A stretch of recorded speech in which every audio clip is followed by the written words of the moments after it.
দিতে পারছে। আমি ঠিকাদারকে বলছি যে ওনাকে আমি পদ্মা ডাকিয়েছি রেঙ্গা মানুষ মন্নান সদাগর, তারপর আপনি বাসা থেকে বেরোতে পারবেন। তো হাসতেছে, মাশাআল্লাহ ইলিশ মাছ দিচ্ছে, ইলিশ মাছ সাইজও একটু বড় ছিল। যাই হোক, আজকে দিন আমি গতকালও বলেছি আজকে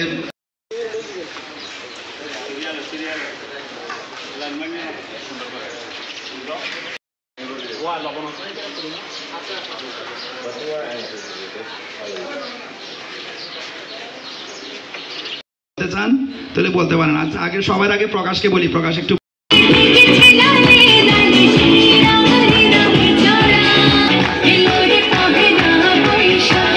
পরিবার পরিজন থেকে বিচ্ছিন্ন এই বন্দীগুলো পয়লা বৈশাখ পাহাড়ি ভাষায় বিজু উৎসব পালন করতে পারছে না।